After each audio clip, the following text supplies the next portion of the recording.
Brian Cole, professor in the Department of Orthopedics at Midwest Orthopedics at Rush.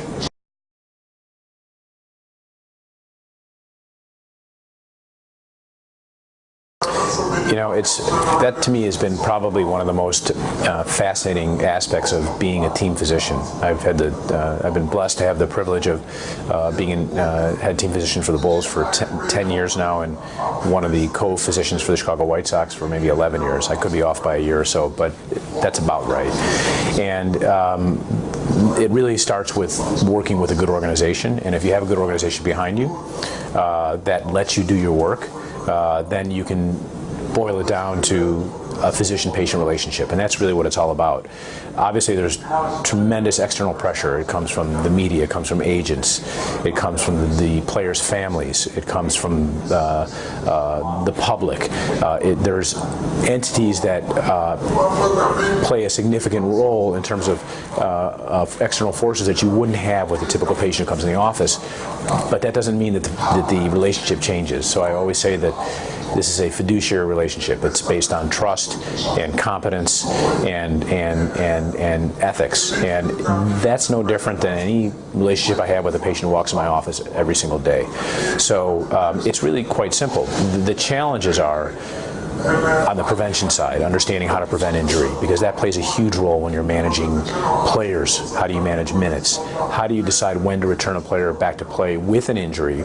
And do we have a good enough understanding of, say, the natural history of that problem to say, look, it's safe to go back and the risk of causing further damage is very, very low.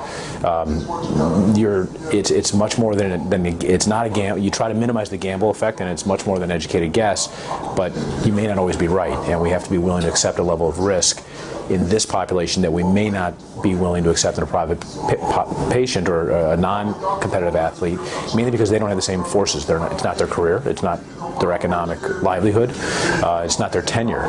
So the decisions become very challenging when it relates to return to play, either after injury treatment, or with some abnormality.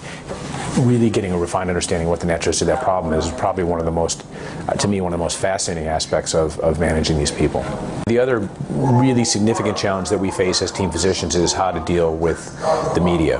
And that's because we really mostly are radio silent on most issues, and the challenge there is that the media is left to pull sound bites and factoids that they try to assemble together, this sort of linear thinking concept that is palatable for those who consume the media, but it isn't always factually correct, and it's not particularly meaningful. The challenge is actually, and this is one of the challenges that I've had, is trying to educate the public in a very viable way that they can understand injury and recovery, to help put a filter on sort of wrong information or information that isn't complete enough. And that's been a particular interest of mine, is just education, and not just for my own patients, and not just of my colleagues, but more importantly educating sort of the lay people who consume this information, to help them understand it in a better way.